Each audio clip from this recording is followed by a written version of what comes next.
Okay guys, I'm gonna go ahead and get started so that we can end on time. And I gotta do all the main things. So I'm gonna start with 101, call to order and introductions. I call the K-8 Math Primary Instructional Resource Selection Committee to order on May 9th at 4:32. 1.2, purpose and outcomes. Today's purpose is to recommend resources that will support and enrich the curriculum, taking into consideration the varied interests, abilities, learning styles, and maturity levels of students served. Recommended resources that will stimulate growth in factual knowledge, critical analysis of differing sides of issues, literary appreciation, aesthetic values, and recognition of various societal values. Place principle above personal opinion and reason above prejudice in the recommendation of resources of the highest quality in order to assure a comprehensive collection of resources appropriate for the complete education of all students.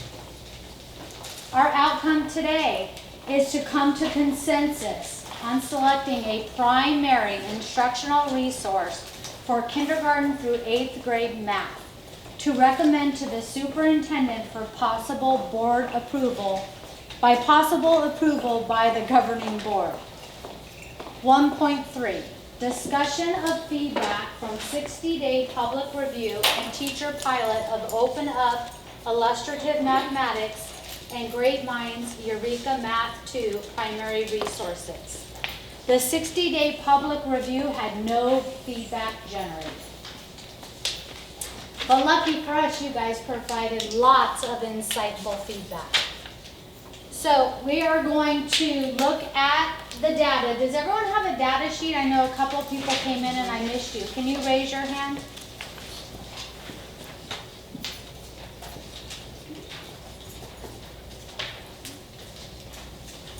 Thank you.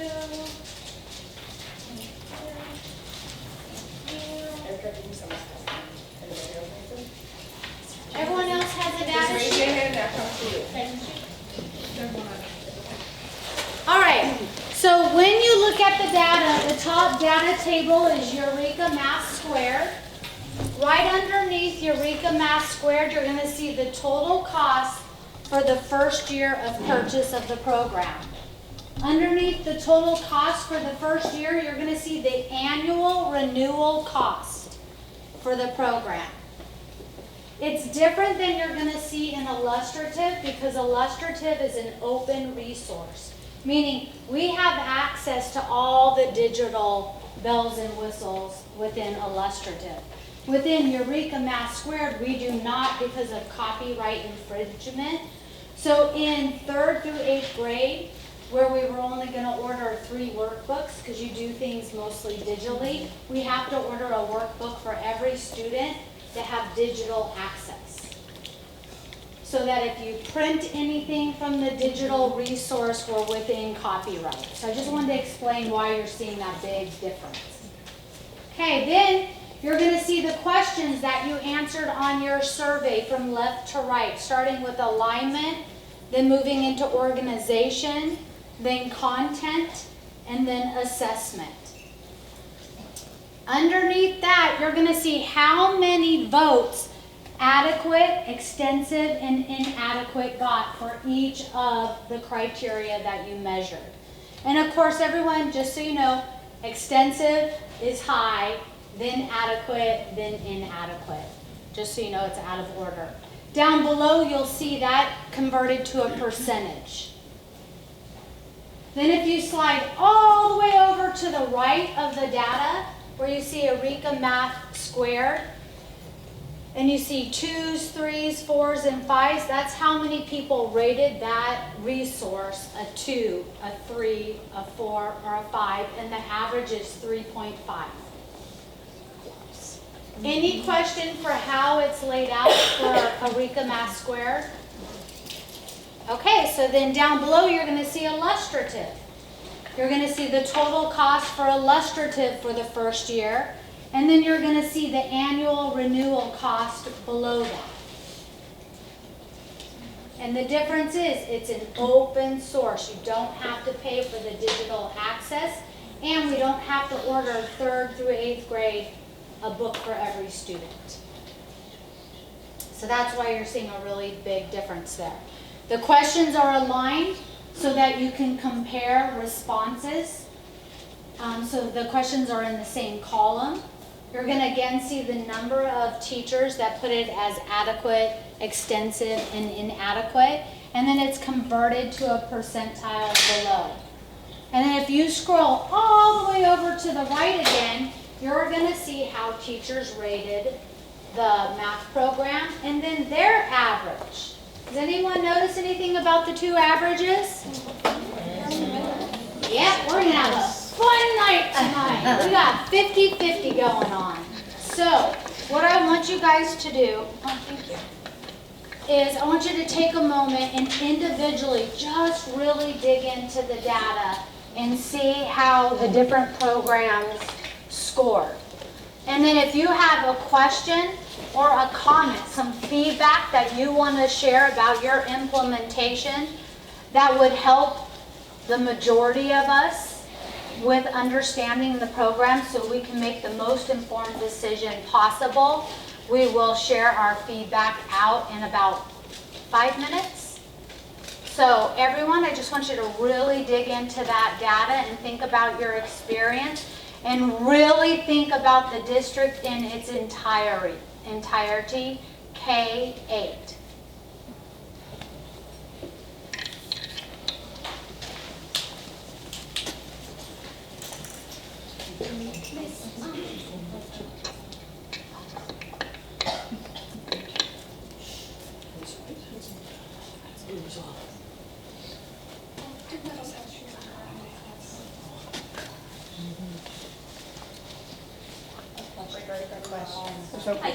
I have a question regarding the cost. Oh, yes, I'm so sorry. Was the cost of the materials translated in Spanish added into each one of them? Uh-huh. Spanish is added into both of the budgets. Yes. There was not an option from Eureka Squared to just buy license for the students without workbook? I believe there was an option, but there was no pricing difference. Does that make sense? Yep. All right. Thank you. The one thing I can tell you is, let's say we ordered so many books, 30 books for a class set, and let's say you had 27 students show up and you use 27 digital licenses. They will roll over the 3 books and digital for the following year. So you won't lose it if you over order. Does that make sense?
Okay, guys, I'm gonna layer on another piece because I heard a group talking.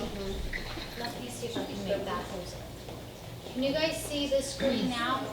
Yes. Okay, so I just erased my title, but in the top little chart here was the number of teachers in the K2 band, 3-5 band, and 6-8 band that rated illustrative of 4 or a 5. So K2, 6 teachers rated illustrative of 4 or a 5, as opposed to Eureka, the K2 band, 7 teachers rated Eureka of 4 or a 5. Does that make sense? So then the 3-5 grade level band, 8 teachers rated illustrative of 4 or a 5, and then 5 for Eureka, math squared. And then when you get down to the 6th and 8th grade band, I have 4 teachers that rated illustrative of 4 or a 5, and 3 that rated Eureka of 4 or a 5. Yes? So now I need to know how many teachers are in each band. Because if there's 20 K2s and So then here is 6, 8. grade level teacher responses. overall, Overall. Okay, So thank you. we didn't have the exact teachers one-to-one turn in the feedback for Eureka and illustrative, and I promise you, I made many attempts to get all the feedback, and even Shauna, remember, she's like, I did both. I'm like, I only see one. So then she had an opportunity to send in the one I didn't have. So I'm not a technology girl, but so in illustrative, we had 5 kindergarten responses. First grade, we had 6. Second grade, we had 2. Third grade, we had 2. Fourth grade, we had 3. Fifth grade, we had 5. Sixth grade, we had 1. Seventh grade, we had 2. And eighth grade, we had 5. The grade levels that had one-to-one matches were first, third, and fourth. So then for Eureka, kindergarten we had 6, first grade we had 6, second grade we had 3, third grade we had 2, fourth grade 3, fifth grade 6, sixth grade 2, seventh grade 1, and eighth grade 3. I was the only 6th grade teacher doing this. I did not vote twice. A resource teacher might have put 6th grade down as their grade level that they Okay. teach. Fair. So, I'm going to give you a couple more minutes with this layer of data and information to finish up your conversations at your table, talk amongst yourself, and then we'll open it up to the whole group.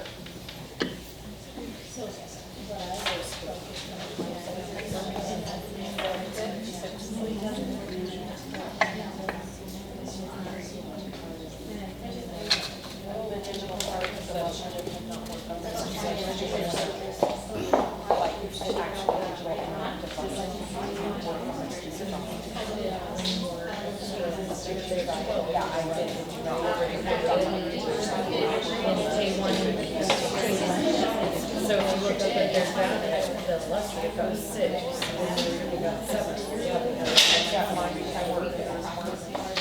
So, third, fifth, 10.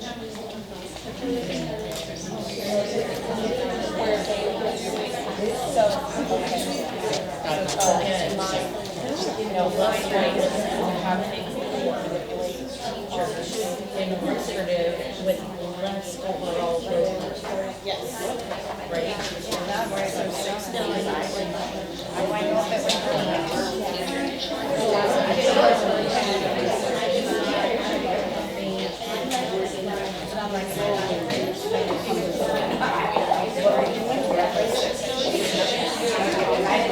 You look good.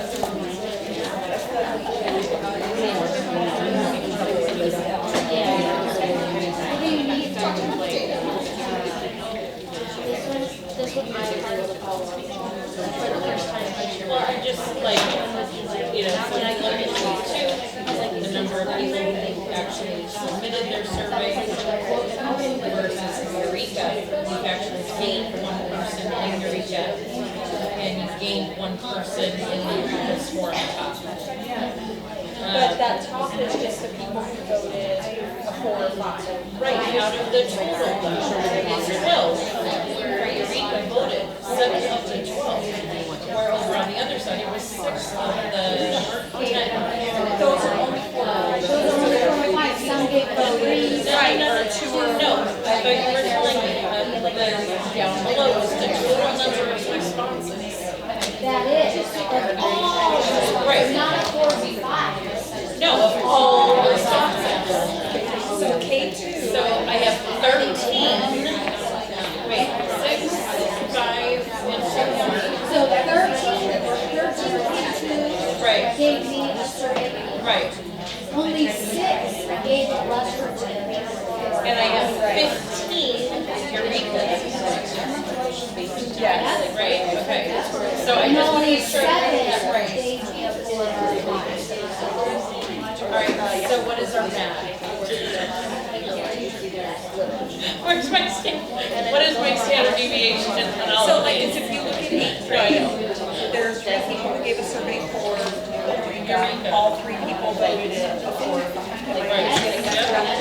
8th grade, 5 over here, and 4 of the 5 gave illustrative a 4 or 5. So 68, that's 2. 3 gave it a 4 or 5. And then 5, 6, 8, 8, it's in the 30%. They're very close. Nothing that was not. Is that me? I'm like, where's our where's the standard deviation? Where's the skew? Where's my little whisker plot? Oh, wait a minute, am I in statistics right now? I'm in the middle of that unit.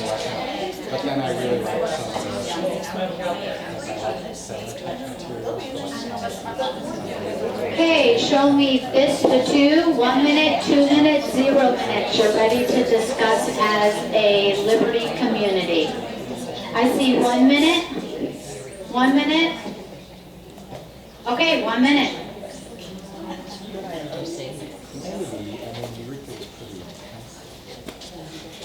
because I knew that it was very level. But I thought it was really good.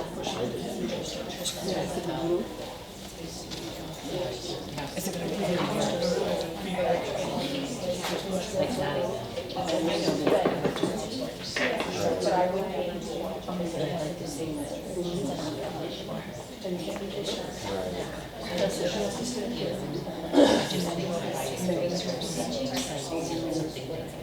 my gosh, that was what I did equations. Yeah, I did equations and expressions and there's stuff from both, right? Yeah, but the equations and expressions are one thing. Oh, yeah, we're gonna have systems, when I did those two, they were so too big that it didn't allow for any stability.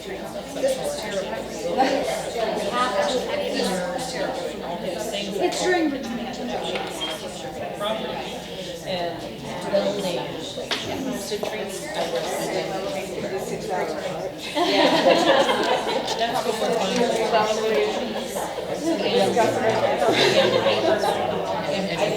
get through this year.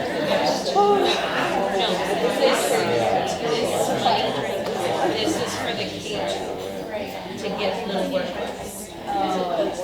K2 and all of them are getting the little books because they need them. And then it was for the teachers' admissions as well. So this is, we buy my free and I get money. Because I was thinking, if it's gonna be a 50, it's Just for the, it's a like K2, right? right. Okay, we are going to move on to 1.4, discussion regarding recommendation to the governing board for the K-8 grade math primary instructional resource. So I am going to open it up to discussion. All that I ask is when you share your feedback that we're all listening and that you're using a microphone so we can get it on the videotape. Who would like to share?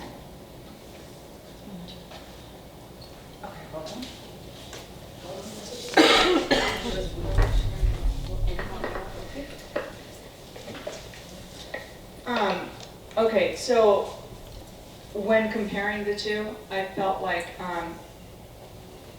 there's a lot of things I kind of took notes on, but I really felt like Eureka was kind of above the standards.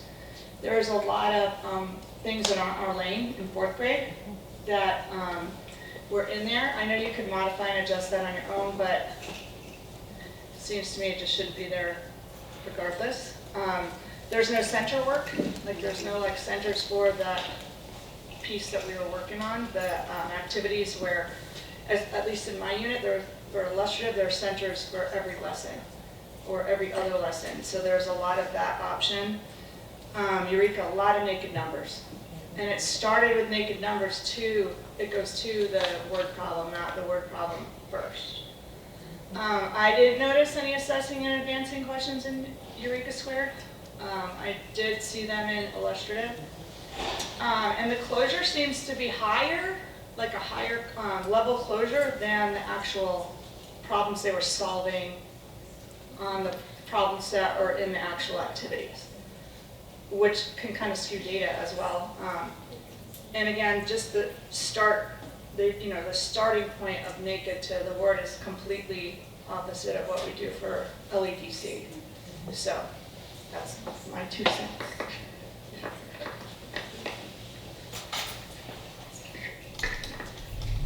I'm gonna actually agree with what Denise just said, because I was looking at number systems and equations and expressions, and actually having to go into the geometry standards over this bit with Eureka and with illustrative. And I kept needing to go to illustrative in order to capture a launch when I was doing the Eureka Math Squared, because it was going straight into practice and all of that. I was rearranging, and I felt it was very heavy on procedural for a good 3 modules of what I had time to look at. I didn't look at all of them though.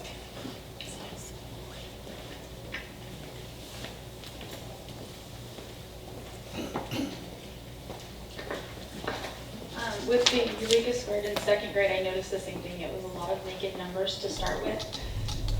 And they did go into that, but even in the launches, I have to hunt for them all the time and then modify them. With the illustrative, the launches were definitely much more where I wanted, and I could take that, you know, they give you like 3 or 4 problems, but I could then, one of those would be the Explorer, and if you needed more, they were there. So the centers were very nice in the lower grades, already having them made with the illustrative. And with Eureka, I would have to make, yes, those all on my own, so.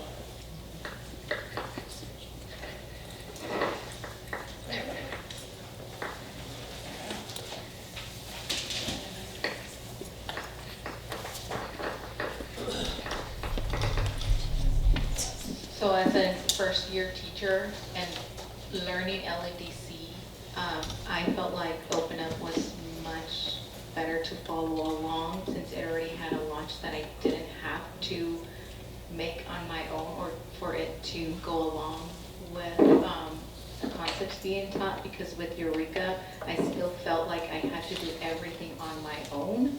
I would pull here and there images to use as my launch, and I was using the measurement unit for first grade. And with Open Up, the illustrative one, it was like Google Slides were right there. I could edit them to fit the lesson for the day, take out slides that I didn't have to use. And I felt like even the activities, even though I said it was like 15 minutes, I could extend them to my math block. So that's why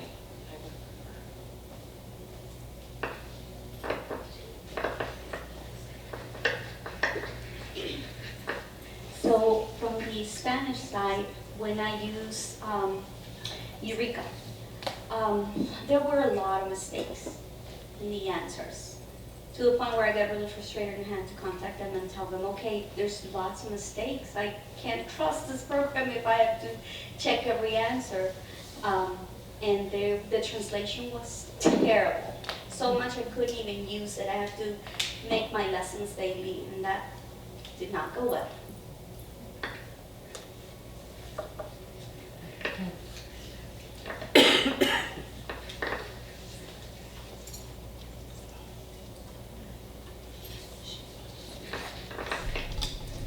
Okay, so I've been in this district a while, and so we've been using this Eureka, and normally I'm against Eureka.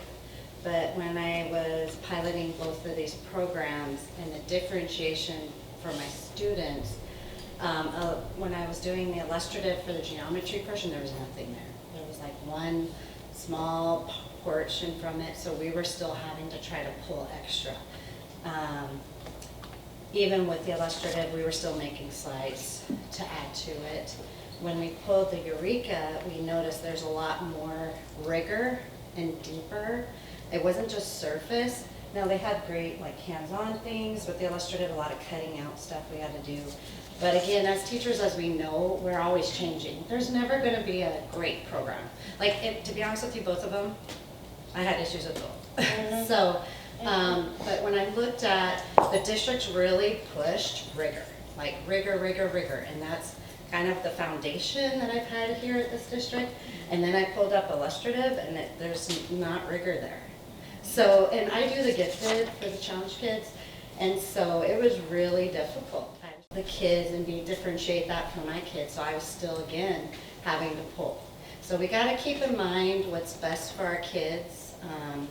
You know, we have to look at individual students and what's best for them too as well, and differentiation for them. Just sort of add on to what Amy said, and my perspective is 7th and 8th grade gifted students, and I had a very similar experience. I really enjoyed the Eureka Math Squared. The unit that I did in 7th grade was super engaging for my learners. The fluency, which they call fluency, but it doesn't feel like the fluency that I used in Engage New York, but it just built a bridge that allowed my kids to get into the lesson without any further sort of, I didn't have to show them or tell them. It just kind of led them there, which I found so helpful. And I think, I guess my other part of, so same thing is just the rigor. I could get through a lesson super fast with illustrative, and I'm like, okay, well, I guess I have to plan like 3 a day to get through with my students. And then, I don't know, I just really love the assessment tools in Eureka, and maybe there's more in Illustrative that I missed, but I love the equipping assessments, I love the topic assessments. I felt like there was a great alignment with the sort of assessments that we're giving, Illumini and the ASSA assessments. And my data is not in here. Mine was one that was lost that I toiled over. I have no idea how it didn't get calculated, but so Eureka Math Squared would be, in my opinion, the superior curriculum for those reasons.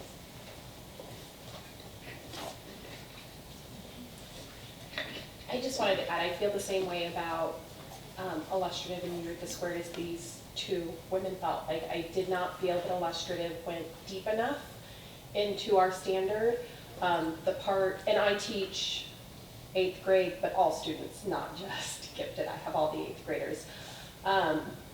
It was great in the beginning, and then when it got to like the meaty part of our standard, it like skimmed over it and was really quick, and I was like, wait a minute, that's not enough for them to really understand this standard and have mastered it. So that's my concern with Illustrative. I also really enjoyed the assessments in Eureka Squared. More options, more variations of the assessment, so I could give retakes without me having to create a whole new assessment for my students when they need to take a second assessment to show mastery. And just to kind of echo off of these ladies, I found with Illustrative it just wasn't meaty enough. And I finished the first unit that I was piloting and had to move on to the next unit, which was geometry.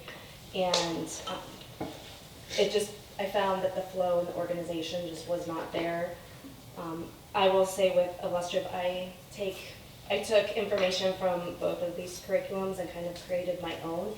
It does take me more time to create my lessons with Eureka, because the order that it's in, taking the information and trying to fit it into that LEDC format did take more time, but I felt as though the lessons were much more meaningful, and there was a lot more there than with what I was getting from Illustrative.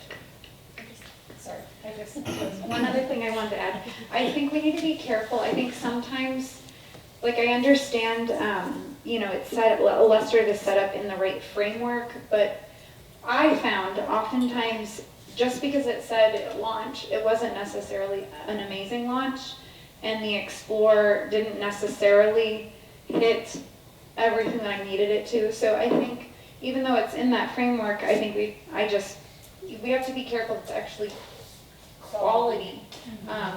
And so, yeah. I had the opposite happen with geometry.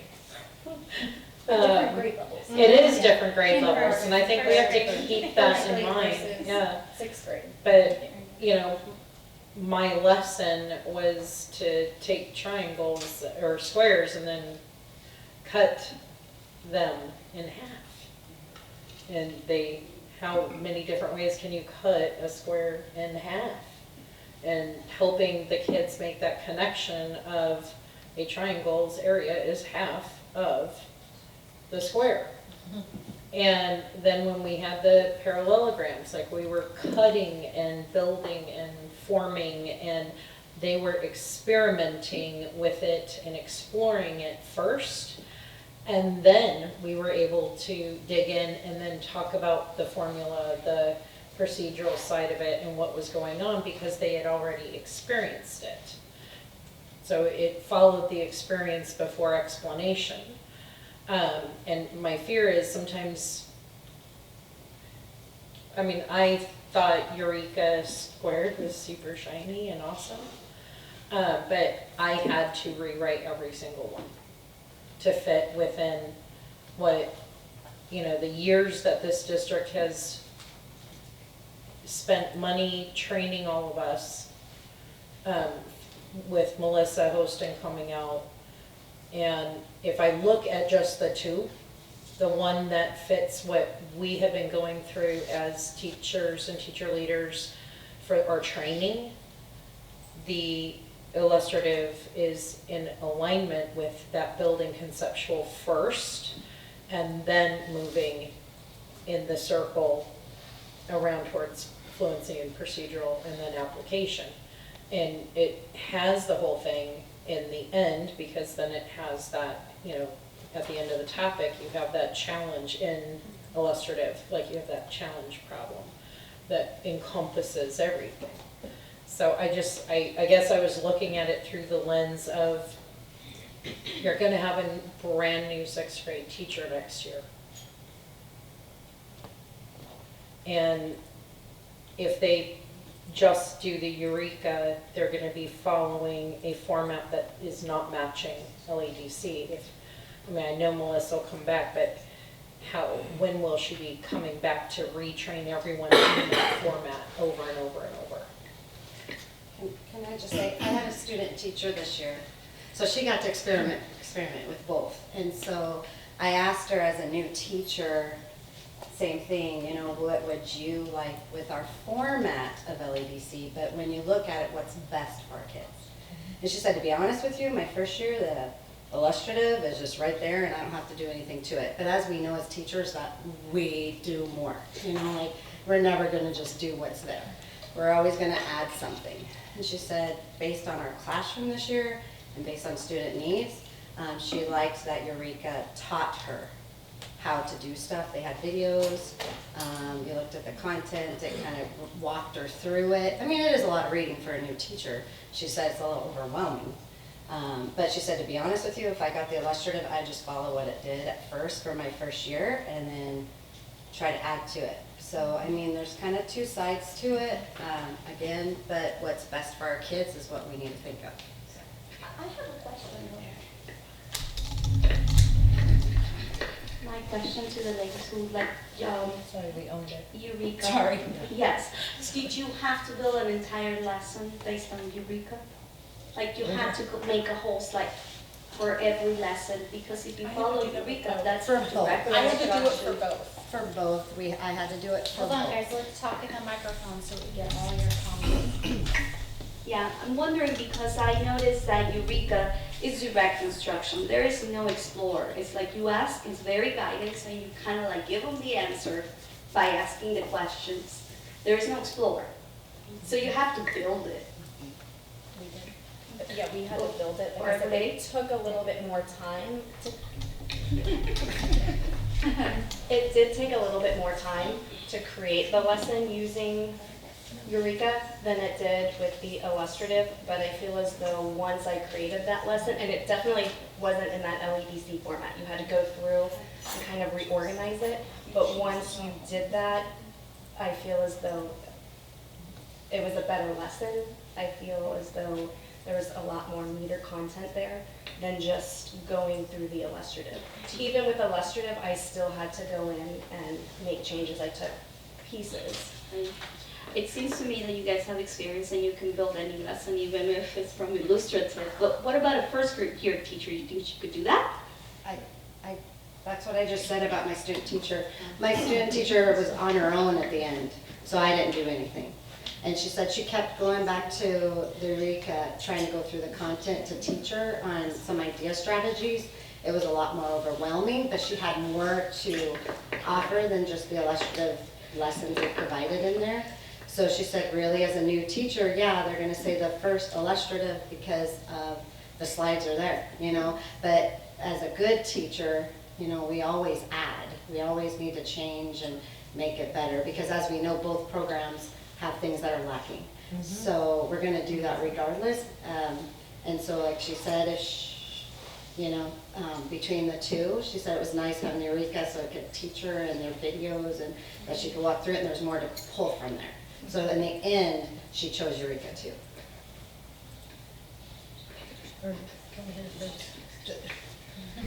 A lot of the same thing. I don't think, I'm new to the district, so I'm new to, excuse me, LADC, but I am many years experience. I don't think there's going to be a perfect LADC format with either of these programs. I think you have to pull and build from either one. yes, illustrative has more slides, and that's more ready for you, but I also think it depends what grade level, because we're, you know, in first grade as well, in kindergarten. We have kids that came in with like really no number sense, so it's really hard without that rigor, and the district does focus a lot on rigor, a lot on data, so I think it's a lot, if you just follow along with the illustrative, there's not, even a little bit of, you know, spiral, the check-ins and the different, you know, we've talked a lot, I don't know if you want to add, but I mean, it's. So I'll add, so some of the stuff that we talked about for our little ones is that with the gaps that we're seeing, you know, it's too hard with the little ones to just expect the explore part. And so for us, it was important. And in my classroom, I saw my students look more engaged with the Engage New York program. I did use their slides, and I did use it very much to the way that it was set up, just to kind of see how it would flow. And I did like how it spiraled back to giving them the opportunity for those sprint, they called them sprints, so it really was like fluency practice, and but my kids really, really enjoyed that. And I feel like that's a big gap that we're missing in the little ones by expecting them to jump into LEDC format too early, because a lot of them came in with no experience with numbers, let alone, sure, they can count to 10, but you know, besides just learning how to build it and how to create it different ways, they need to know how to write it, and they need to know how to see it, and they need to know how to see it in equations, because ultimately they have to pull back from those resources to be able to expect them to give a true explanation for how they got to things, you know, in the sense of rigor purposes. They need to have that background. And so for my kids, I felt that they were more engaged in the Eureka program and using the materials that were provided. Again, yes, you have to resource out and you have to decide what's going to work and what you need to adjust or change. But I did like the slides, and I used the slideshow method very much set up to the way that it was for kindergarten, and felt like it was more engaging for the time that I got to use it. But it's direct instruction. But kindergarten needs a lot of direct instruction. So let's go back I to the- understand LEDC, but kindergarten needs a lot of that direct instruction. If they don't know how to use the numbers, like it can't just always be exploring and building. They need some of that too. And the fact that it would give you the opportunity to offer those explore, but still pull back and then give them the rigor and the practice in those areas too, is what I saw on the Eureka side. That, I mean, sure, the centers are set up for you in the illustrative math, but again, I don't feel that they were prepared, but I don't always feel like they were beneficial. I made a lot of my own centers, you know, or we reinforced it in different ways. So again, I mean, there's always going to be the back and forth. For me, I liked Eureka in my classrooms. So because I didn't pilot this with students, I've been talking to teachers, so I just have some questions, because we know as a district we're committed to constructivist math, right? So regardless of what resource we pick, we're going to teach concrete understanding first. And every good math lesson starts with concrete and ends with fluency, right? So as Ms. Gallegos was discussing, they have to understand 1 to 1, right, before they can count to 10, or before they can understand a problem about 4 ducks and some flying away, right?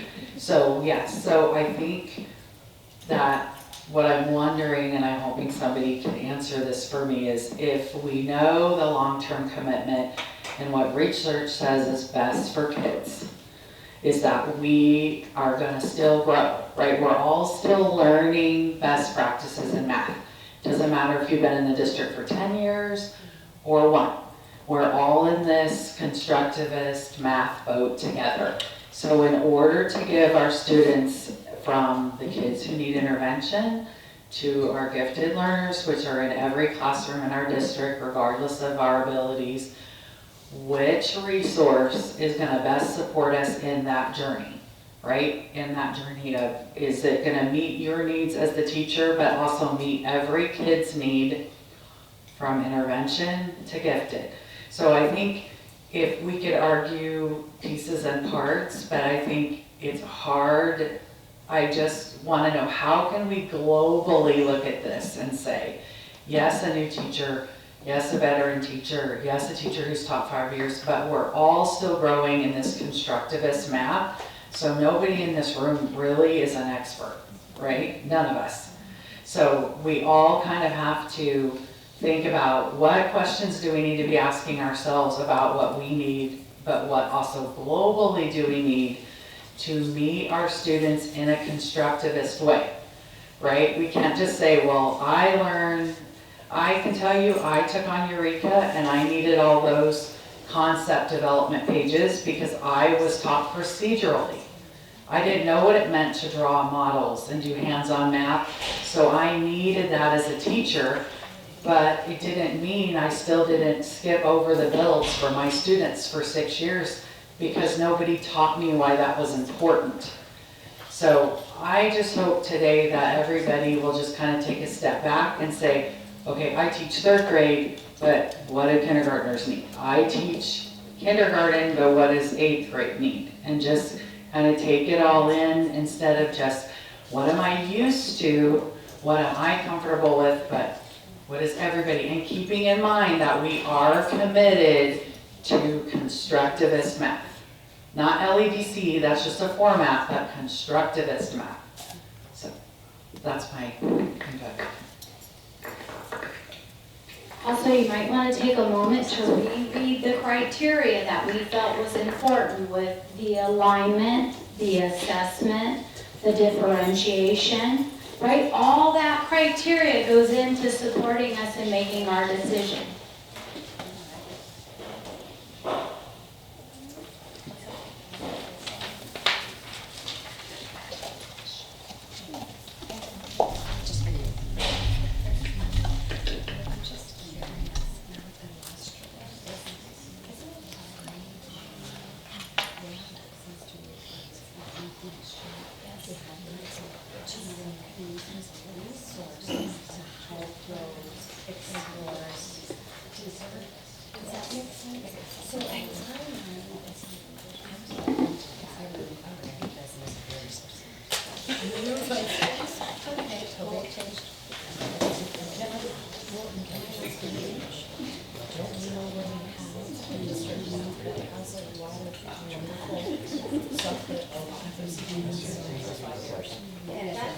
It's not like that's going away, is it? It's not going away. The scope and assessment will change. We are not sitting with it in any. I mean, we do have a lot. Some grade levels have a lot. Let's be real careful on that. Some grade levels have a lot, and some grade levels have higher quality. So we can't rely on that. I agree.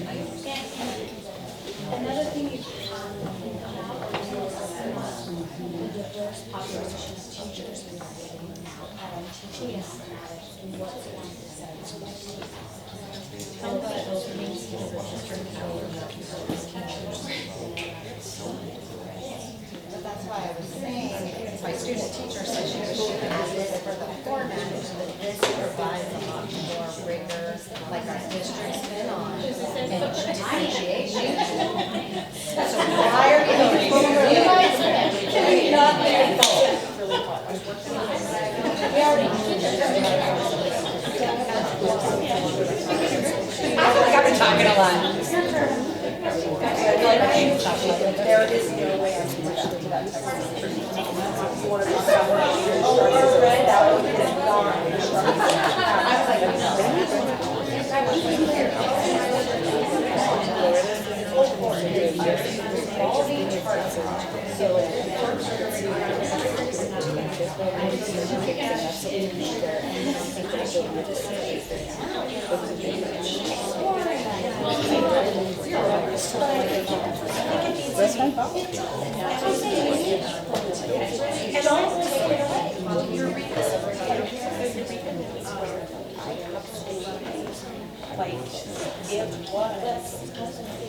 Okay, I am going to invite some people that haven't shared their experience and their feedback so that we are really hearing a wide variety. Okay, I like both. They both have strengths. And Okay, they, wait, I want everyone over here so we hear the comments, so we know What's been said? And they both are, can be formatted for LEDC. The strength for illustrative is it is very LEDC. And then it does have centers, but Eureka has an opportunity for you to pick and choose. And regardless of whether it's formatted as LEDC, if you have the mindset of having it in LEDC, you can pick and choose word problems. Yes, Eureka is very direct instruction, but you can pick and choose word problems there, and you have the opportunity to change, not change, but go to a word problem and give it as your launch or your explore. But I like the illustrative centers. That's the strength for me. And both are equally great. But for me, I think I like the opportunity to pick and choose. So I'm leaning towards the Eureka. Can I ask that question and out loud? Or no, not now?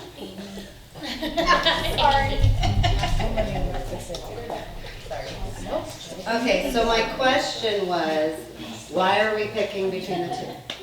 Why can we not do both? The money on here was about the workbooks on illustrative. And so my thought is, yeah, there's some explorers that are really good in illustrative that some of us may really like. It has the format. And I don't know if there's a lot of younger grade levels here, if they like that workbook. No. No, they didn't. They did not like the workbook. One at a time, so we get to. So that was my question is why can't we do both? Because illustrative is free, right? It's online, right? And then we have the Eureka too for the rigor and the deeper and the ideas to pull from for that. That's just my thought. Erica, so our question back here was, what is free on the Open Up resources? Like, if there's everything? Everything. Okay, so Everything is free. There might be some access we don't get, but you get access to the student pages, you get access to. Okay, so that makes perfect sense. I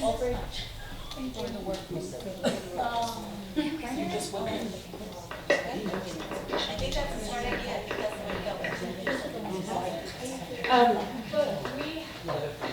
Just jumping in real quick. I really think that I get it. We're looking at rigor. We're looking at what's best for the students. I am really trying to think about the number of new teachers or unknown teachers that are going to be coming into our district. We have an 8th school that needs to get built. We have a lot of openings.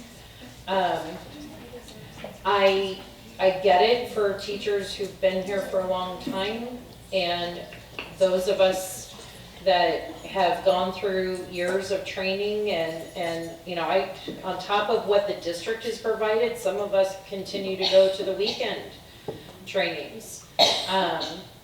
I just am really worried that if we push or lean into a $212,000 commitment, that it's going to be so mandated that we utilize that,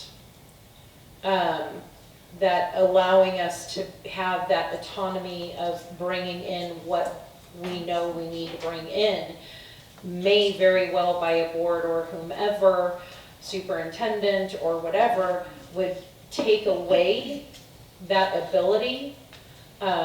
I've seen it happen in other districts, especially as they grow. Illustrative has the formatting. There are ways of getting more material and deeper rigor and other pieces that can be added in there without losing our focus that we've had with Melissa Hostin coming in and training us over and over and over for years, with helping us understand the missing piece that I know I was missing, the conceptual understanding as an adult.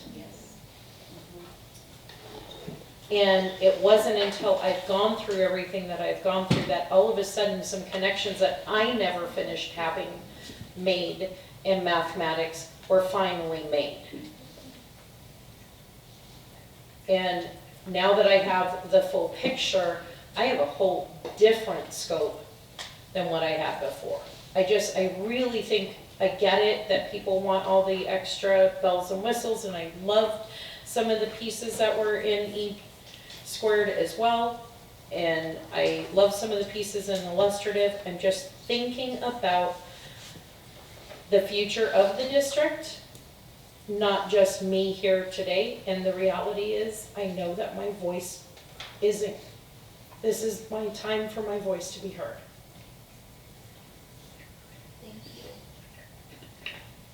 Well, supplemental, doesn't everything have to be approved by the board? So it's easy to say, oh, we can still use this because it's free, but technically if our board hasn't approved it, we're not supposed to be using it, right? You can only use supplemental resources that have been approved by the board, yes. But we can ask to have it approved. Absolutely. Anyone else at this table like to share their feedback? Okay, let's see where we're at. Oh, I'm sorry, no, I do not want to cut you off. I do not want to cut anyone off that would like to share. Sorry, I just kind of, to go on board. I guess, so for me, I don't feel like I'm an expert yet at LEDC, but I've completely bought into the model. And I think the hardest part, the most challenging part for me is finding the right problems, which is where I feel like that structure is not, I don't feel like the structure itself is challenging. I feel like the hardest part is finding the right problem, which is where I still go back to Eureka, because at least with the unit that I piloted, it was much easier to find the right problem. Which kind of goes back to what you were saying with having some options of what you're trying to, where you're trying to go. And because the rigor is higher, I feel like that part is where illustrative is lacking. It's like, great, I've got this explore, and we explored, and now what? Like, now I have to go fishing and try to find the right problem. Whereas I felt like Eureka, I'm like, okay, let me look. There's a whole slew of great questions here that are, I found scaffolded from lower rigor to higher rigor, and with, especially like with my gifted kids, I could look down the line and go, oh, there it is. And so I would just, again, hate to diminish this resource only because it's not labeled in that format. So I want you to take a minute, and I want you to think about the district. Remember, we're representing all. What program do you feel will support our teachers in the classroom with delivering math instruction that does experiences before procedures? That is not going away. We are still going to follow the lesson plan structure of LEDC, paired with workstations, Dreambox, and small groups. And remember, this is a tough decision. We picked these two because they met the requirements to go dig deeper and really figure out which one will fit us and mesh with us best.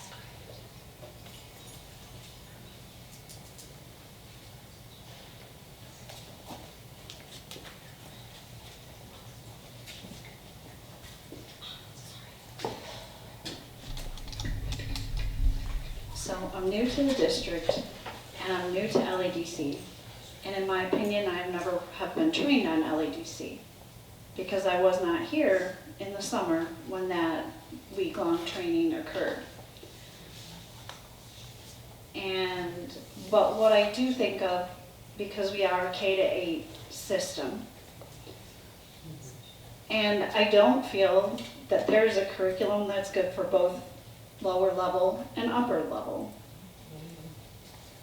While I want a lot of support, because I feel stretched more thin every day, I do have concern for getting in the upper levels? What is going to be the best support for them? I think all of our kids deserve everything, but I feel that when we're preparing kids especially to go on, like from 6th, 7th, 8th grade, and we're building them up to be prepared for the high school and college,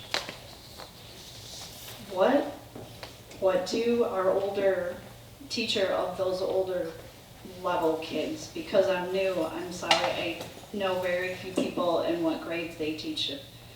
It's difficult even on my own campus, so to get into the other buildings, I don't know. And that's just my question. What do the teachers of the olders think? Like, I hope that makes sense. Yeah.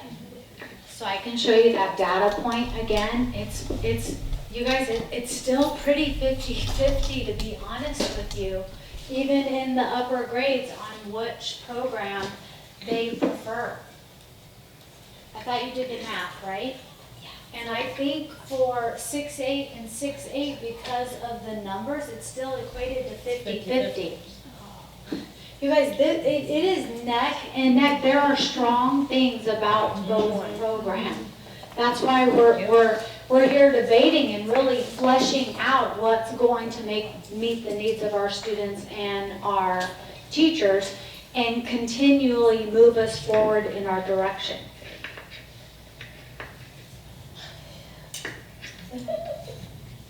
So what I'm hearing, okay, what's been going on is we're following an LADC format.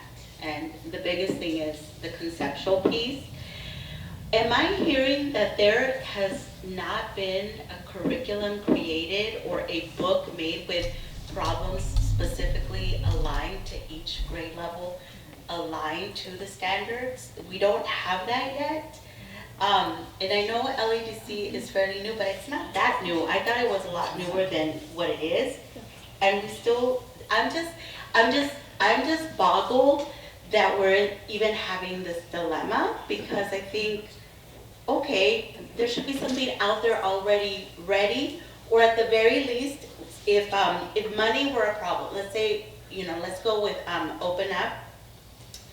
There should be a book already with like problems that we can use. I don't know, I just feel like this is, or maybe just go with the Open Up and then find another resource with a lot of word problems, or maybe, I am so confused, because I feel like LADC has been around for about, how many years, who knows? I know it's been a while. No. But it's a new concept to a lot of... So LADC is confusing. That's just the acronym that they're using for the lesson structure. Right. Right? So the philosophy is building that conceptual understanding before procedural. Yes, that has been around a long time. That is not new. LADC just helps you see how you move forward, how you launch your students into thinking, building that conceptual understanding, and then get to the procedural. Okay, so I guess this is a conversation questions for another party, because my question is, why don't we have that already in this day and age? Like, I just feel like we should not even be like, it shouldn't be, because if you look at both of them, like both curriculums, like what everybody has been saying, there are good points to each one, and then there are drawbacks to each one. But they're pretty significant, because when you go to open up illustrative. Okay. It does follow that format, right? But even the launches, a lot of launches you're gonna have to change and you're gonna have to add, because the launches really they're not launches like what we've learned that a launch should be. It's not a real launch. We're gonna have to look at that. There is no perfect program, guys. There is no perfect program. So, I guess my question too, it boils down to money, because if we're gonna pay $212,000 and we don't, we use up all that money, if that's it, that's all we have. But if we take open up illustrative, which is a lot less expensive, can we use that money for another math resource? No, we're going after one primary Okay. Well, I just resource. thought I would ask. It never hurts to ask. I mean, that's a huge difference. Okay, let's Okay. take a pulse, let's see where we're at. Okay, so I want you guys to think again, let's quietly think by ourselves. We're gonna vote first for Eureka Math Squared. Yes, I can live with it. No. Okay, and then, well, wait 1 second. I didn't give you the class signal. Which one? And then we'll do the same thing with illustrative mathematics. Yes, I can live with it. Absolutely not. Okay? So you're gonna vote twice. Do I have my counter? You're gonna help me count. Okay, so let's start with Eureka. Show me nice and high.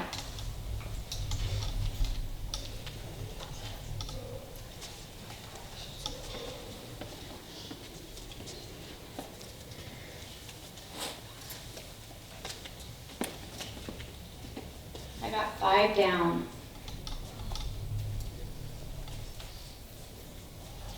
Yeah? Okay, now illustrative. Show me.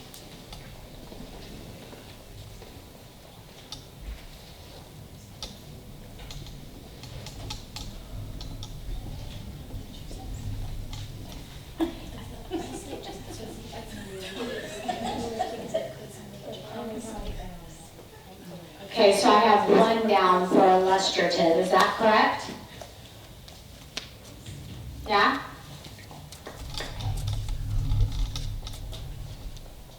Okay, we're closer than I thought we would be. So, what I need you to explain, you got, it's okay. We are a loving community, right guys? And we value all opinions. As a new teacher, like 5 months into teaching, I could not teach illustrative. It was way too confusing for me. It was all online, and I needed a book in front of me to be able to teach kindergartners. So you didn't get the TE? I did, but it wasn't very, it wasn't helpful at all. Yeah. And with kindergartners, even the workbooks were not very good. So it was all online, so I was printing my own worksheets and having to change things up, and I was bouncing around and learning things. And so, at least for a new teacher, I'm sure once I get into it, I'll figure it out, but. Okay, I'm gonna give you just a little background information that might help you, or maybe I'm gonna make it worse. So August 1st and 2nd, you will be getting training on the new math adoption depending on what you choose, okay? So the first, August 1st will be like a nuts and bolts and the layout and the resources and how things fit together. And then August 2nd, we will have Melissa Hostin come, and she will be using the resource that we choose and putting it into our philosophy, right? How we're going to do our experiences before procedural. And she's really going to talk about the full math block, all the way down to the aligned centers and small group instruction. So every month we get PD for 2 hours. So every trimester has 3 months in it. So 2 of the months you will have Melissa Hostin for 2 hours, all of your grade level bands. And then 1 of the months you're going to have additional training from the resource that you choose to align to your grade level bands. So we're definitely not going to do the drive-by that you got when you were piloting, here you go tell me what you want, right? We're going to try to support you every single month along the way so that you feel confident and secure in your math instruction and moving forward. Yes? I have a question about the publishers, the people that you had coming for each. I have a question about the people that come to support the programs. Are they very aware of us looking at curriculum that would support LEDC model? So if we get training, is it gonna be effective in how to use that program to fit what you are asking as a district for us to do in our classrooms? Our training will align to our philosophy. Melissa will be doing. Not Melissa. They're just doing the nuts and bolts and digging deeper with assessment, like the components.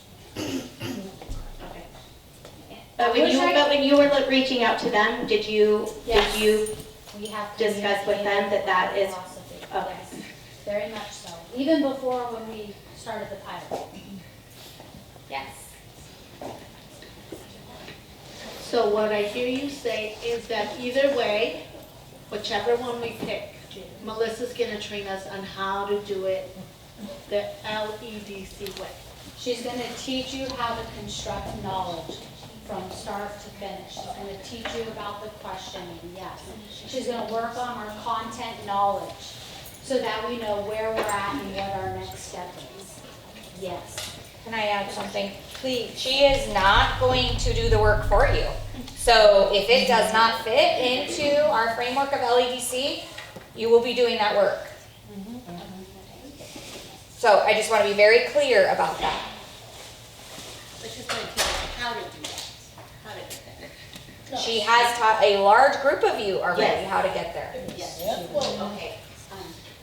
Format that. Let me get that. Thank you. So we trained a lot about the format, but really not ever told how or where to get the content from.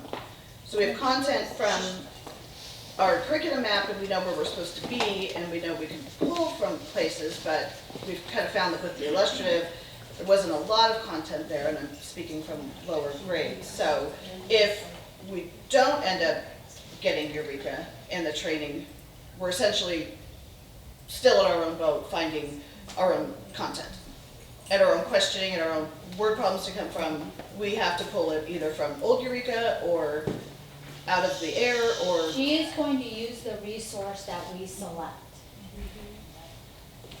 So she's going to be utilizing the resource that this committee selects in her training. Okay, I'm ready to add. I just wanted to add that we have been, a lot of us have been on the curriculum committee for many summers, and we've pulled a lot of problems and built the curriculum map from Illustrative. And they're awesome. There's a lot of really good, deep, rich tasks, but there's no extra stuff to pull from for differentiation for our kids that need it, and I feel like Eureka Squared does that. It opens up to all learners, not just one set of type of learners. And that was missing, and I even told Ryan that, like, I need something.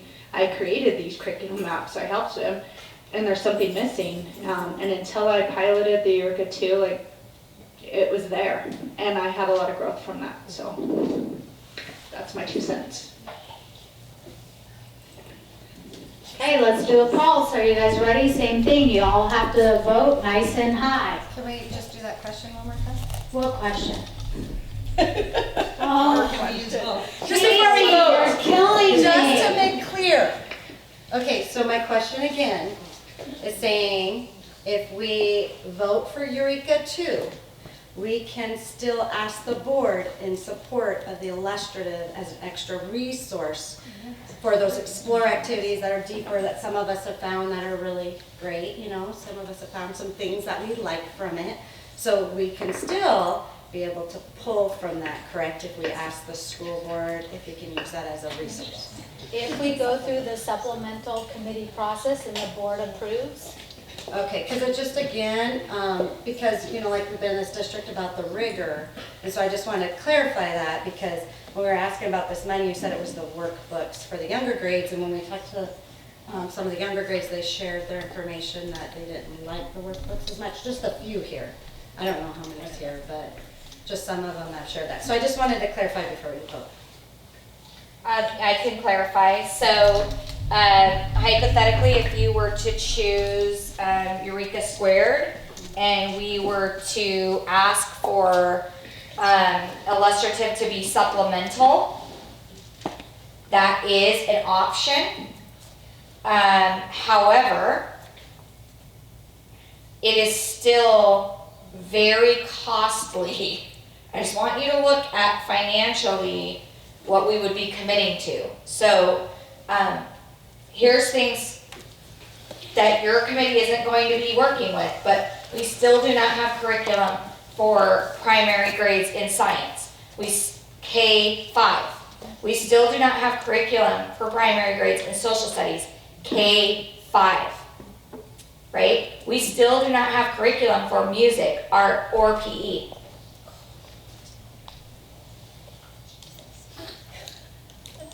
And that's our job, right? Is to make sure that we have appropriate resources for every course that's taught.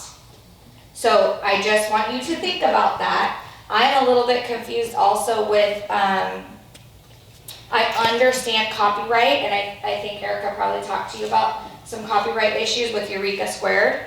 So you may not copy the workbook. Every kid has to get a workbook. Even if we have workbooks that stay in your room, right? Because I was like, oh, well, maybe we just won't use all the workbooks. Right? I'm thinking as a middle school teacher, no way, we're not going to use those workbooks. So they're going to sit there, right? Doesn't matter. The next year when you buy a license, has to come with a workbook. Otherwise, we will be sued for copyright. That's the way it goes. So, lots of things for you to take into consideration. Absolutely, we can approve one as primary and one as supplemental. That's your decision. That means that you can't ever just have a digital every single year. We have to do the 151,000. They only sell digital to online schools. We are not an online or virtual school. So then the same thing will happen if we order the workbooks. We're gonna order workbooks that we're not gonna use because we are following conceptual understanding. So I'm gonna get books that I'm gonna put on the side because they're not gonna use them. But with illustrative, we would not have to order the workbooks every year if we didn't want them. Correct. Because we can use the digital.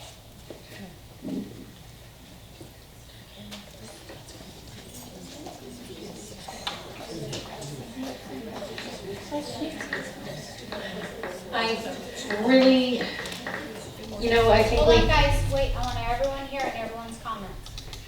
we do have to look at the fact of money.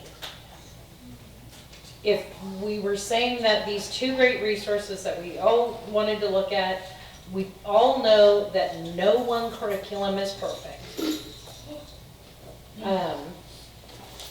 I do know it's an issue that we don't have curriculum for science and for social studies.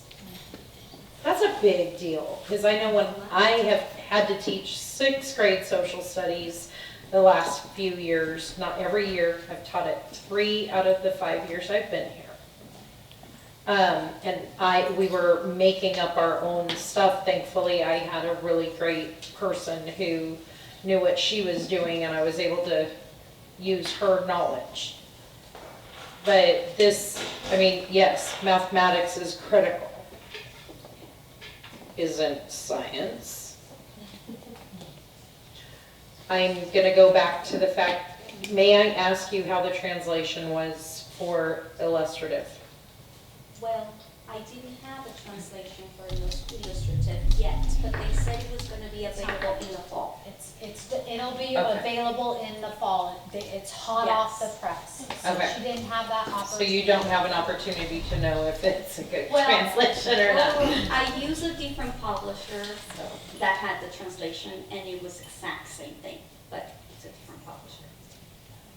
Does that You make mean, sense? you mean you found one that matched the illustrative that From a had different the... publisher. Okay, so how was that? Perfect aligned. Okay. We have a lot of kids. With a 2-hour math block, which is the same in kindergarten through 5th grade, filling a 2-hour math block for 1st grade without anything that has a lot of meat or depth is a lot harder for me to do than to follow the standards and find something to teach for science or social studies. So this is clearly a priority for the district, and a huge chunk of my day, which doesn't have a lot of minutes, I want where the beef is. So I just want to remind you of the scope and sequence. Every math program has a different scope and sequence. And you guys were going off with, rightly so, our LED, whatever, our Liberty scope and sequence. So some of you took units that were for the beginning of the school year. So you're talking about depth of knowledge and rigor, but in their scope and sequence, your unit was at the beginning of the school year. In our scope and sequence, it fell a little later on. Does that make sense? I'm not saying that's going to answer all your rigor questions, but some of you did choose units that fall at the beginning of the school year. Okay, I need to stop your meeting for just a second. No matter which program you choose, will have to be I just switched the adjusted. battery. So all of our essential standards will have to be adjusted for mathematics, as well as our trimester 1 and trimester 2 benchmarks in every grade level. Hey, can I do like a 5-second pause? Yes. Okay, you're back on. Okay, Jen? I guess the one question that I had that we kind of had at this table, where is this money coming from? Like, that's a huge chunk of money for Eureka. I mean, I know that like we have a lot of money for certain things, but gosh, it's just overwhelming to me. That's huge. So I'm just curious as to where. We have a capital budget. So my team works on a 10-year adoption plan, and we have a capital budget for the adoption. What's different about both of these programs, and actually any program that we start getting into, it's not like you buy a textbook and that's it, right? Like $200,000 on a textbook, the textbook stays in your classroom for 5 years, you don't spend another $200,000, right? What's the difference? The difference is this is blended learning, right? The difference is you're paying for student licenses every year, not a textbook, but student licenses, and then you're also paying for that workbook, right? Eureka is not an open source, so therefore you have copyright. You cannot copy the workbooks. You cannot copy anything that's online. With Open Up, you can do that. They are an open source, right? Sort of like Eureka is right now. Eureka right now is an open source. You know that, right? You can copy it. You can make a binder, right? It is an open source. So I have a question though. The assessments too, because we didn't have access to the assessments until we started piloting the Open Up. You just have to get permission, and they have to know you're a teacher, so you can. Okay, let's take another pulse. Are you guys ready? Does everyone understand our signals? It's nice and high. Yes, yes, this is the one I want. I can live with it. Or no, I can't. Okay, we're going to start with Eureka Math Squared. Show me. Nice and high. Thumbs up. Shauna should leave. Oh.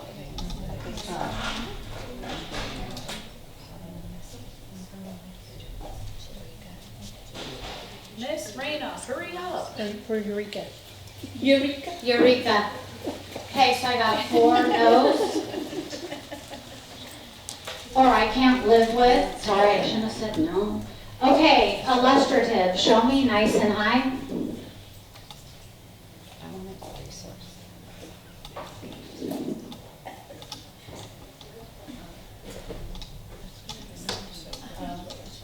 Okay, we have one, but it's a different one. So, yeah, absolutely. We want you to say why. I do like illustrative. I like the explorers and those opportunities. It's like Eureka now. It's free. It's online. So why are we gonna use the money to spend on workbooks that I've heard multiple people say they don't like? I don't wanna spend money for that, just to spend money. So I would much rather use it as a resource. Now, just a clarifying question, the science, the social science, is this all one pot of money that you can pull from, that you have to pull from that? Because I'm all about that too. So I'm just torn because I feel like this is something I would use free to pull for Explorers, you know? You didn't have to buy the workbooks, right? We do not have to buy the workbooks with illustrative, if you don't like them. Okay, so that's just why I had thumbs down. So are you keeping thumbs down? That's what I said, use as a resource. But I can live with it, because obviously I like some of my Explorers. Okay, but. Yeah. I mean, we're gonna have to live with it, whatever we have anyway, we're all gonna have to live with it, so why don't we take out the academic now, just yes or no? Okay, yes or no, illustrative, one more time, show me. Illustrative. We're going to do all three though, we're going middle. Taking out No, we have to go I can live with, guys. I don't think we're gonna get consensus for a total yes or a total no. Can I ask The middle one. before we go? Yes. What does the district want to buy? There's a question. I mean, in all honesty, the programs are very similar, right? So I see pros and cons of each. I was predicting that it would come out 50-50. Like, I was like, good luck. But you would recommend one over the other?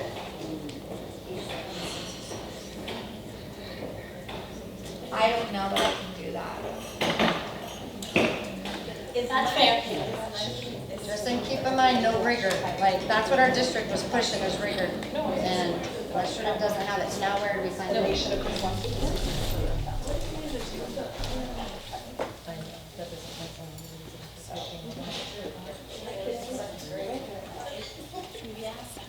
you guys like to share?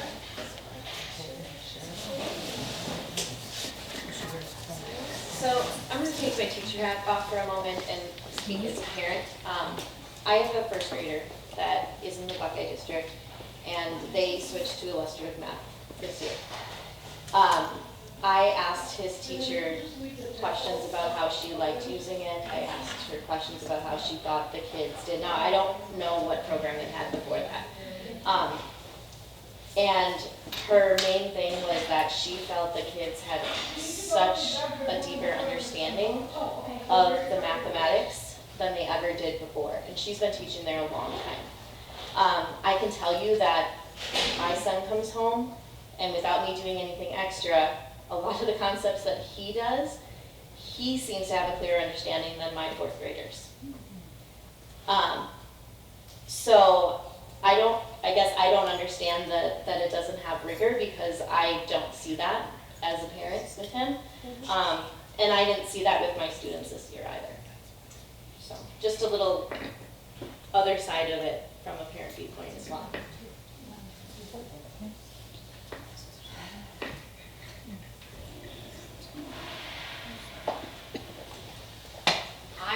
Guys, I can't take out I can live with it, because we're too far from all yes or and all no. So what do you need us to do? We're one off. No, actually we're not. Illustrative has one I cannot live with, and I believe Eureka Math Square had 5 I cannot live with. Can I add something real quick? I'm just saying, it took me 2 years to go through the trainings to learn what conceptual understanding is about.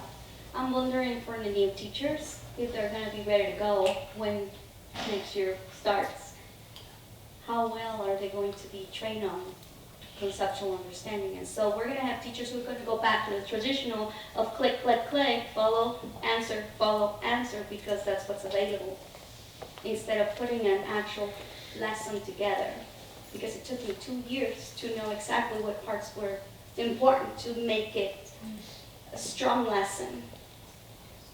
I know for a fact, some of my coworkers are reluctant to do LEBC, and I know as soon as they have a direct instruction material, they're just gonna follow it. That is very true.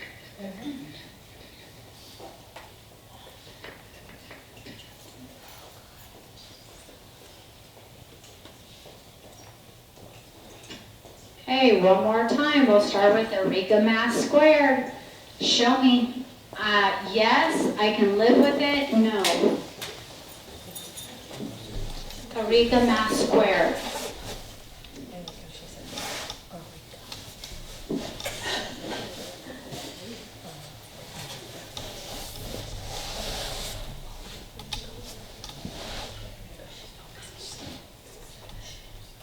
Okay, now we have 7 no's. Okay, illustrative, show me.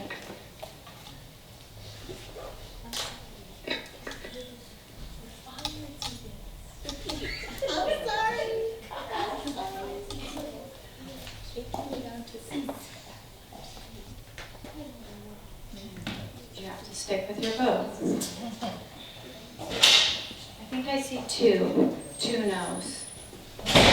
Do you want to talk? Yeah.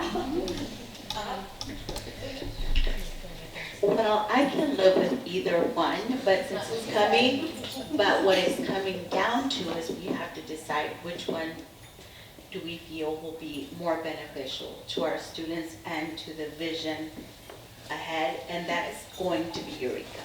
Because although I hear that there, when people are saying that there isn't enough rigor, what they're saying is there aren't enough levels, or at least in my opinion, right? In my opinion, there aren't different levels for all of our students.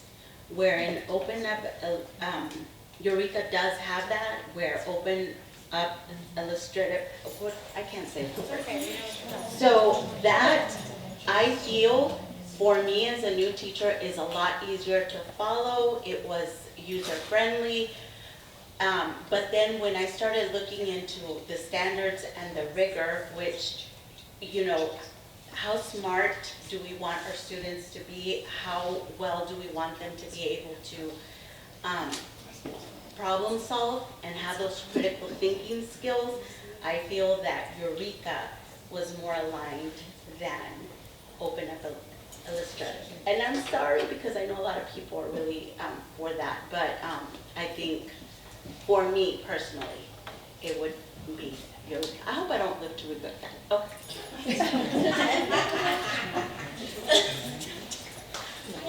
All right, so no, yes, no. No?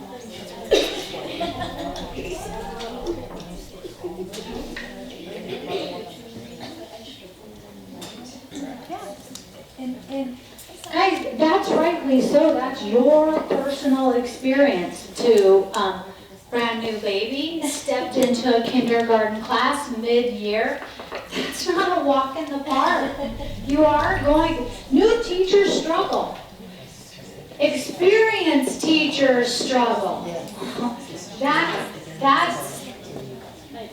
So I get that we're talking about differentiation and all of that and saying that it has different levels, but when you're doing the format that we want, if you're exploring, you're giving a problem that they are all at different levels, so they're going to do where they're at, and they're only going to get as far as they're able to at their level. So your problem should be able to draw all of the learners in, no matter what level they're at, because that's the whole point of the Explore. So I get we want to have multiple, but even on every lesson with the illustrative, it has 3 or 4 activities that you do. And I was able to find one that I needed in 2nd grade that fit that to where I was able to have them from those different levels. So I guess I'm just really confused on the differentiation part that you're talking about, because I feel like they do that when they're exploring. Does that make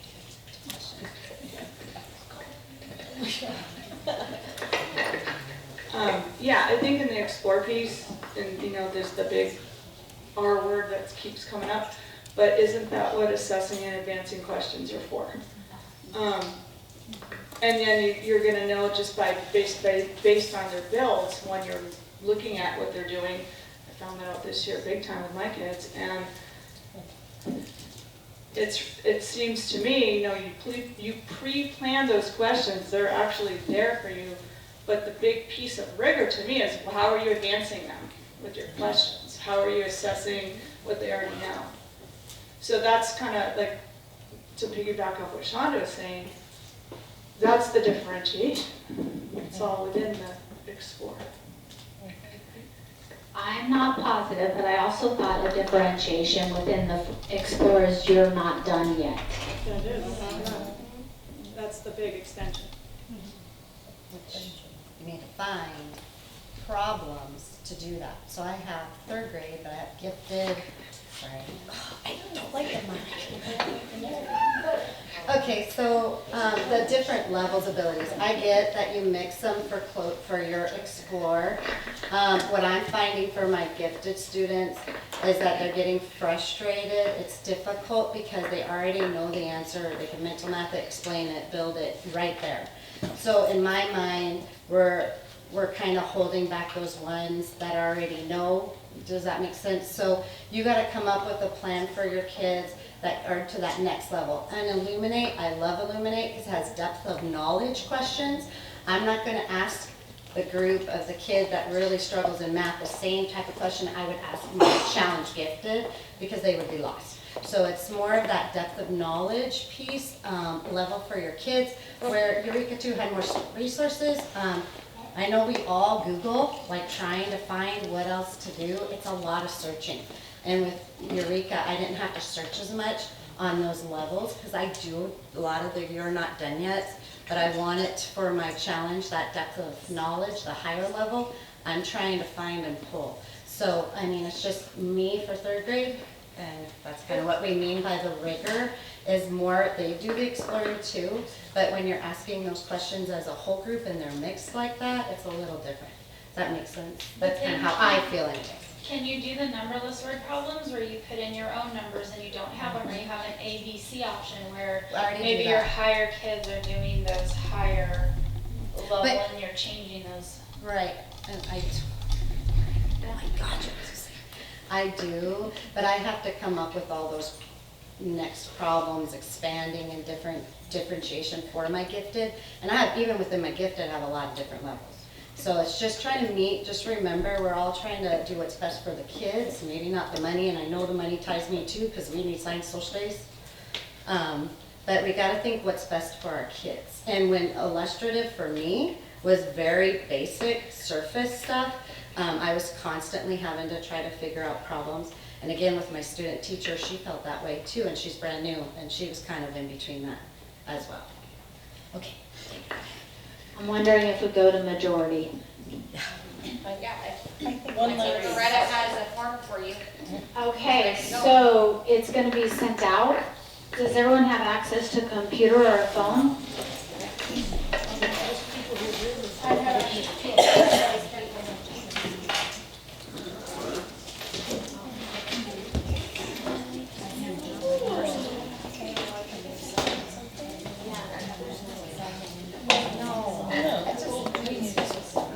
Yeah, it's hard. It just, and we need to get started. It's important that the goal.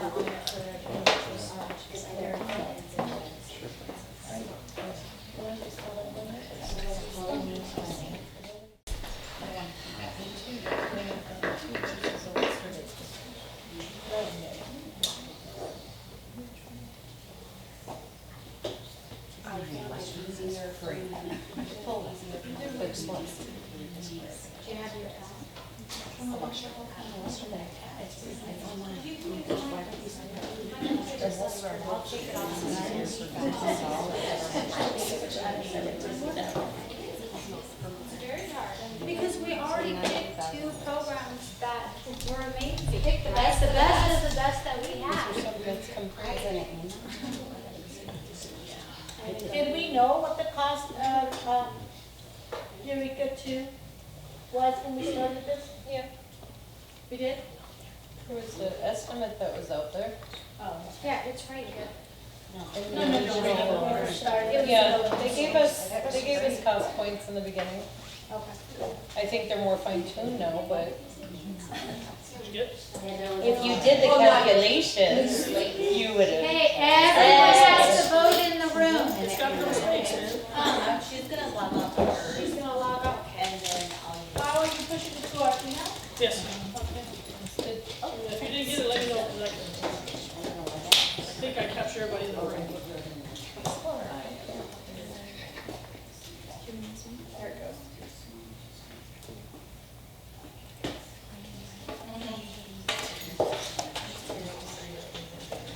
if anyone needs help, raise your hand and Loretta will be there.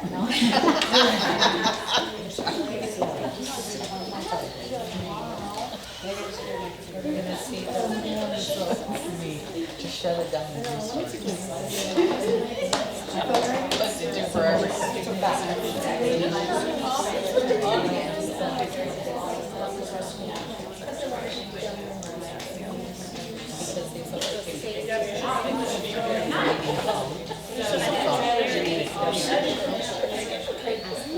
Okay, hands up once you submitted your vote. So I know who we're waiting for.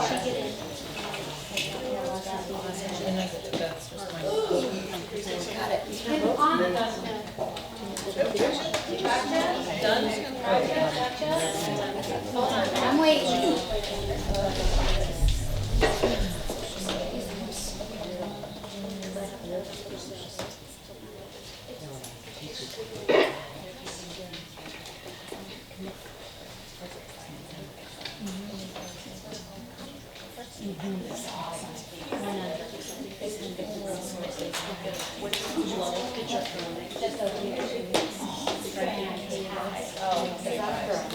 Oh, no, we'll wait. Yeah, that was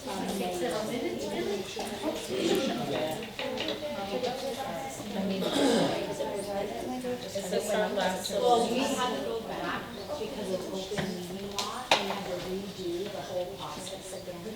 So by the time we got done with the whole process and submitted an order, they didn't get the resources to go along with the program, the books, the supplies. By the time months and months and Tasha was counting on them, they were out. They can't supply what they need for the program. They're so hard, so long.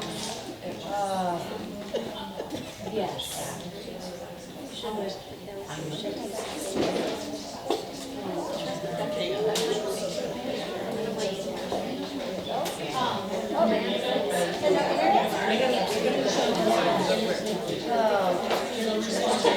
Can we just go to the store? Is everyone done? No.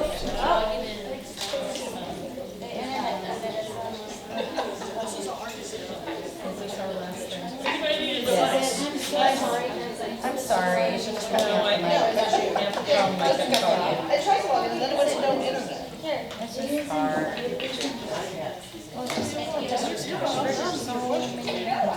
We're just gonna.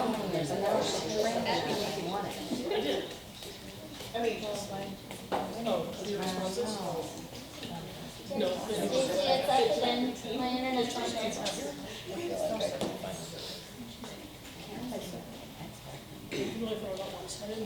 but I never got a chance to open it. I never got to the form. I don't know.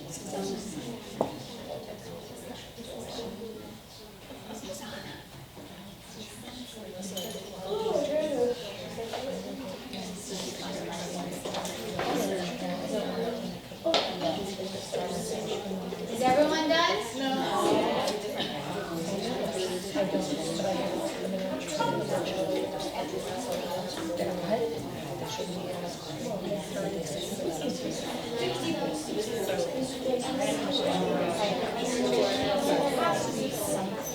That's why I want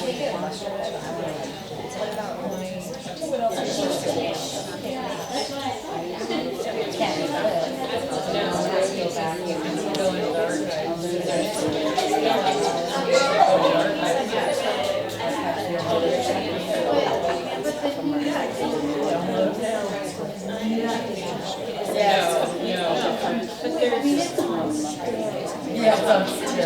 Oh, yeah. Hey, I rearranged so many photos.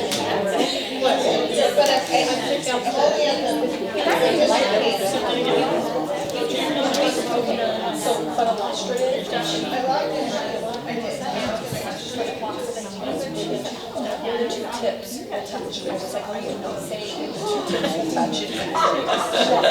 So I was like, who wrote that? I know. They're not junior high. They're all talking about I'm like, I don't know. It's pre-written down. We don't say where it takes. So we don't say calls either. Oh, no, you don't. Oh, yeah. Yeah, we don't say those things. You have, they're dying.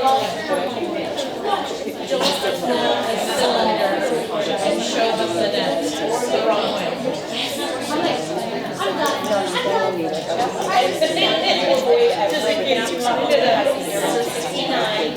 Just don't go there.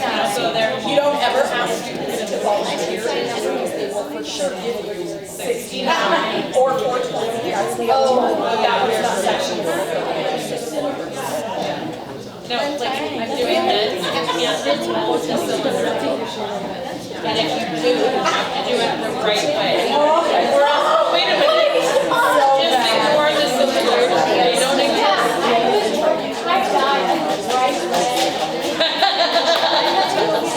No. They do. I enrolled a net, a cylinder net, and boys fell out of their chairs. And then I tried to turn it the other way.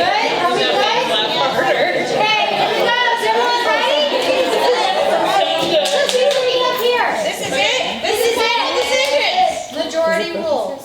Okay, are you ready? No, but we don't. Wait, what? Okay, hold on. This is very unclimactic. Where is what? So, Eureka Math, Benchmark data.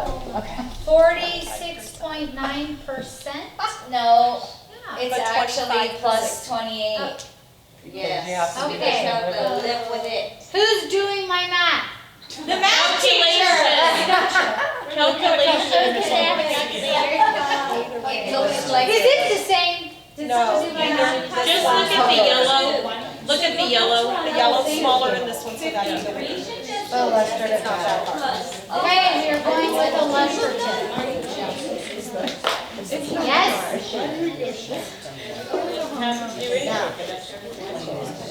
That was smart. I should know how to read a pie graph.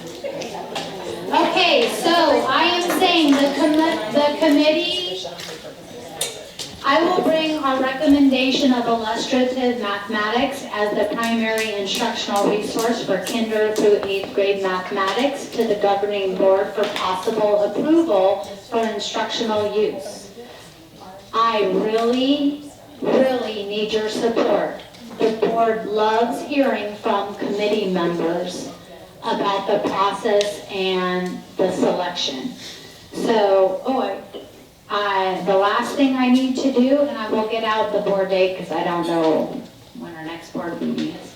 May 22nd. May 22nd, this will be going to the board. 1.5, adjournment of meeting. Meeting is adjourned at 6:22. Thank you for your